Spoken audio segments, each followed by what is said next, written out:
Hello everyone, study with us में आपका एक बार फिर से स्वागत है। और आज हम इस वीडियो में डिस्कस करने वाले हैं ग्रीन हाउस इफेक्ट, जिसे हम हिंदी में बोलेंगे हरित ग्रह प्रभाव।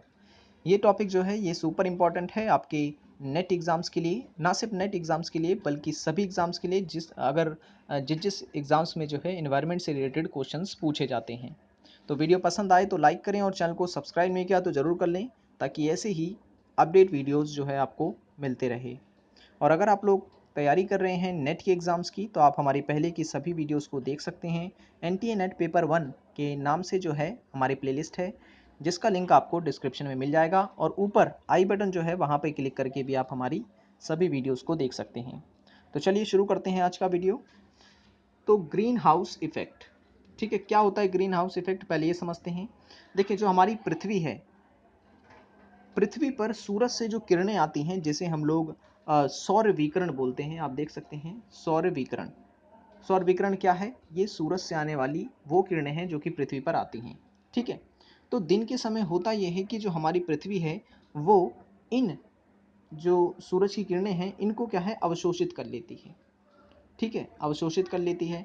और रात्रि का समय जो होता है, रात का जो समय होता है, वो होता है इन किरणों को वापस भेजने का, ठीक है। तो जो पृथ्वी से किरणें जब वापस जाती हैं, यानी कि सीधी भाषा में अगर हम कहें तो जब पृथ्वी ठंडी होती है, ठीक है, तो पृथ्वी जो है वर्तमान में ठंडी नहीं हो पा रही है। क्यों नहीं हो पा रही है? क्योंकि जो किरणें बाहर जानी चाहिए, जिसे हम कहते हैं अवरक्त किरणें, जो कि पृथ्वी से निकलती हैं, ठीक है, तो ये किरणें जो है बाहर नहीं जा पाती हैं। क्यों नहीं जा पा रही हैं? क्योंकि जो वातावरण है हमारा, जो वायुमंडल है, वहाँ पर ये ग्रीन हाउस गैसें जो हैं इन किरणों को अवशोषित कर ले रही हैं। अब ये कौन सी गैसें हैं जो ग्रीन हाउस गैसें कहलाती हैं? तो आपको याद रखना है, पहला है कार्बन डाइऑक्साइड, ठीक है, दूसरा है मीथेन यानी कि CH4, फिर है नाइट्रस ऑक्साइड, ठीक है, नाइट्रस ऑक्साइड, और फिर आ जाता है इसमें जल वाष्प, ठीक है, जल वाष्प जिसे हम कहते हैं, और CFC भी है, क्लोरोफ्लोरोकार्बन। तो ये सारी जो गैसें हैं ये ग्रीन हाउस गैसें कहलाती हैं। ये गैसें क्या करती हैं? पृथ्वी के ताप को बढ़ाती हैं, ठीक है, जिससे कि पृथ्वी का ताप बढ़ने लग जाता है निरंतर। और जब पृथ्वी का ताप बढ़ने लगता है तो इससे होता यह है कि जो हमारी पृथ्वी पर ग्लेशियर है वो पिघलने लगता है। अब जब ग्लेशियर पिघलने लगेगा तो इससे जो नदियां हैं जो कि ग्लेशियर से बहती हैं, वो उनमें उनका जो जल होगा वो निरंतर बढ़ने लग जाएगा। और जब नदियों का जल निरंतर बढ़ने लग जाएगा तो इससे कई प्रकार की प्राकृतिक आपदा भी आती है, जैसे कि बाढ़ का आना, ठीक है, और जितने भी क्षेत्र होते हैं वो भी काफ़ी प्रभावित होते हैं, ठीक है। तो ये जो प्राकृतिक परिणाम है हमें देखने को मिलता है किससे? ग्रीन हाउस गैसों से। तो गैसों के नाम आपको याद रखने हैं और ये कुछ पॉइंट्स आपको इसके बारे में याद रखने हैं, ठीक है। ओके, अब यहाँ पर फैक्ट्स हम डिस्कस करते हैं। आपसे पूछा जा सकता है कि जो मीथेन गैस है वो किस स्रोत से नहीं निकलती है। तो मैं यहाँ पर आपको बता रहा हूँ कि किन किन स्रोतों से निकलती है मीथेन गैस।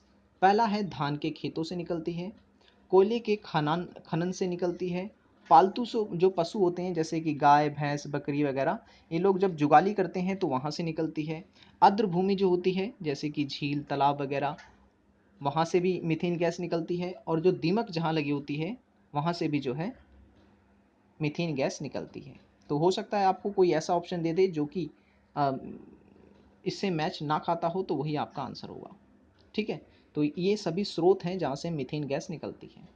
ओके, वैश्विक ऊष्मन के फलस्वरूप जिसकी बारंबारता और प्रचंडता बढ़ रही है वह है।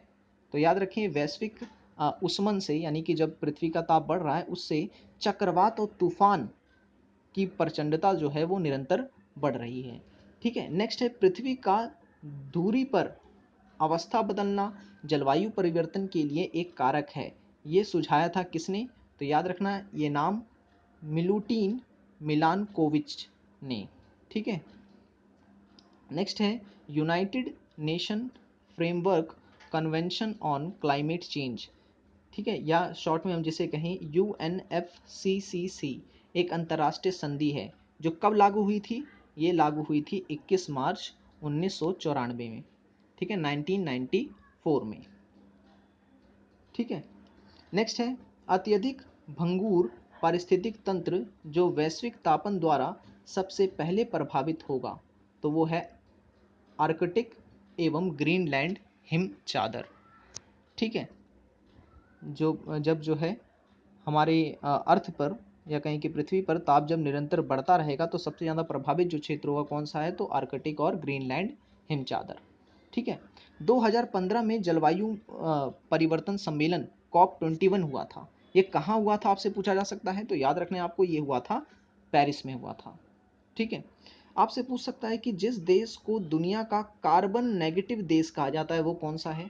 कार्बन नेगेटिव देश का मतलब ये हुआ कि वो देश कार्बन जो है बिल्कुल भी नहीं छोड़ता है या नहीं उत्सर्जित करता है, तो वो देश है भूटान। भूटान को जो है कार्बन नेगेटिव देश कहा जाता है। ओके। संयुक्त राष्ट्र संघ यानी कि यूएनओ द्वारा सभी के लिए सतत ऊर्जा का दशक घोषित किया गया है।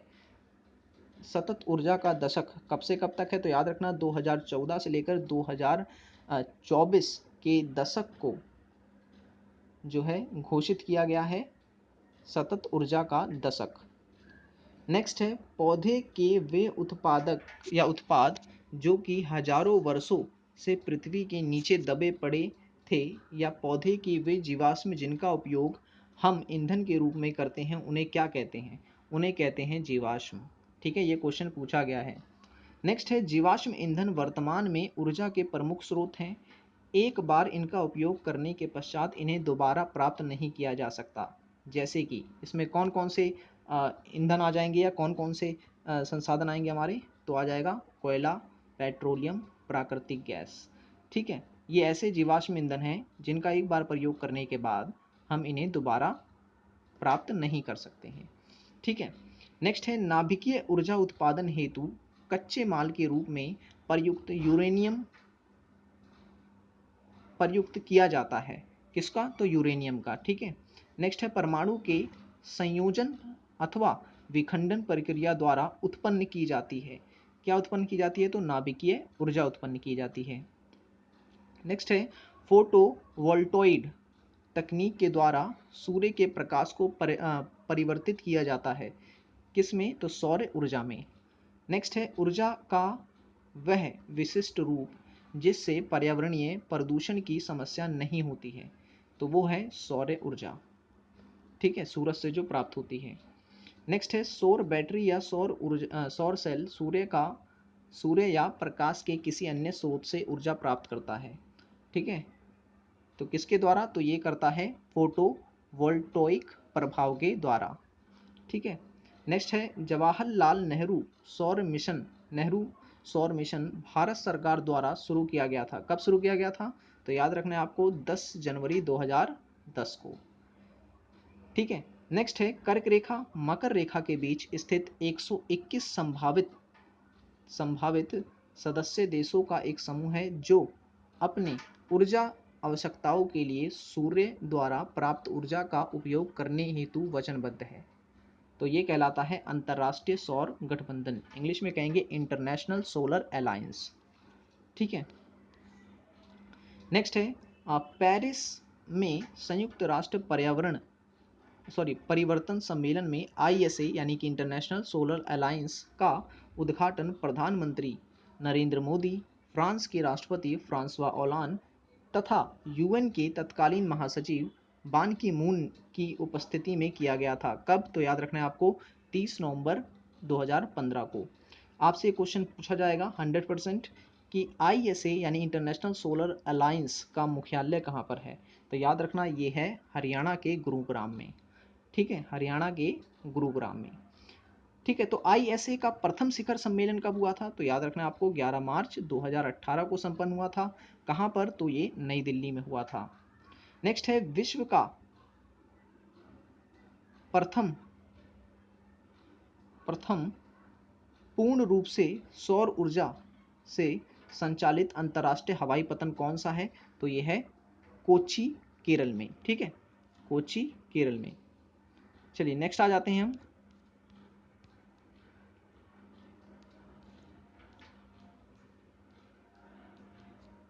ओके, अब बात करते हैं भूमंडलीय उष्णता के प्रभाव के बारे में। ठीक है, तो अगर हम बात करें भूमंडलीय उष्णता के प्रभाव के बारे में कि क्या क्या जो प्रभाव है पड़ रहा है, किससे, जो पृथ्वी का ताप बढ़ रहा है। तो याद रखना है आपको, सकारात्मक प्रभाव और नकारात्मक प्रभाव दोनों ही देखेंगे हम लोग। सकारात्मक प्रभाव ये पड़ रहा है ग्रीन हाउस इफेक्ट से कि अधिक बादल बनते हैं, अधिक मात्रा में प्रकाश संश्लेषण होता है, ठीक है, वाष्प उत्सर्जन की दर में कमी आ रही है, और नेक्स्ट है पौधे द्वारा जल उपयोग की क्षमता में वृद्धि हुई है। ठीक है, ये तो हो गए सकारात्मक प्रभाव ग्रीन हाउस प्रभाव की। नकारात्मक प्रभाव की अगर हम बात करें तो इससे आप देख सकते हैं कि तापमान में वृद्धि हो रही है। तापमान वृद्धि हो रही है तो पौधों में रोगों में भी बढ़ोतरी हो रही है। नेक्स्ट है ग्लेशियर पिघल रहा है। अब ग्लेशियर पिघल रहा है तो इससे क्या होगा, नदियों के जल स्तर में अप्रत्यक्ष वृद्धि देखने को मिल रही है। समुद्र के स्तर में वृद्धि हो रही है। तटीय प्रदेश जो हैं वो डूब रहे हैं। ठीक है ना, बाढ़, सूखा, ये सब भी जो है हमें देखने को मिल रहा है। जैव विविधता को भी नुकसान हो रहा है। कई प्रकार के जीव जो हैं वो मारे जाते हैं बाढ़ इत्यादि के कारण। फसल उत्पादन में भी कमी आई है और भारी आर्थिक क्षति भी देखने को मिली है। ठीक है, तो ये तो रहे ग्रीन हाउस प्रभाव से जुड़े हुए इंपॉर्टेंट फैक्ट्स। नेक्स्ट है ग्रीन हाउस गैस की संकल्पना किसने दी थी, तो ये दी थी जोसेफ फॉरियर ने। ठीक है, पर्यावरण में ग्रीन हाउस गैस के उत्पादक हैं या सॉरी उदाहरण हैं। तो कौन कौन से ग्रीन हाउस गैस के उदाहरण हैं, तो आपको याद रख लेना है ये जलवाष्प, carbon dioxide, methane, nitrous oxide, ozone और क्लोरोफ्लोरोकार्बन। ठीक है, नेक्स्ट है वायुमंडलीय गैसों द्वारा अवरक्त किरणों या किरण को अवशोषित कर लिए जाने के पश्चात वायुमंडल के तापमान का बढ़ना क्या कहलाता है, तो ये कहलाता है ग्रीन हाउस प्रभाव कहलाता है। ठीक है, नेक्स्ट है वह गैस जो धरती पर हानिकारक और लाभदायक दोनों है, वो कौन सी है, तो वो है कार्बन डाइऑक्साइड है। ठीक है, नेक्स्ट है वायुमंडल के प्राकृतिक संतुलन के बिना कार्बन डाइऑक्साइड की उपयुक्त सांद्रता मानी जाती है, कितनी मानी जाती है, 0.03%। नेक्स्ट है momentum for change climate neutral now, ये पहल परिवर्तित की गई है किसके द्वारा, तो UNFCCC के द्वारा। आपके लिए क्वेश्चन है, आपको बताना है UNFCCC का जो मुख्यालय है वो कहाँ पर है और इसकी स्थापना कब की गई थी। ये आज का आपके लिए क्वेश्चन है, देखते हैं कमेंट में कौन बताता है। तो ये वीडियो पसंद आई हो तो लाइक जरूर कर दें और चैनल को सब्सक्राइब नहीं किया तो जरूर कर लें। मिलेंगे नेक्स्ट वीडियो में। Thanks for watching this video.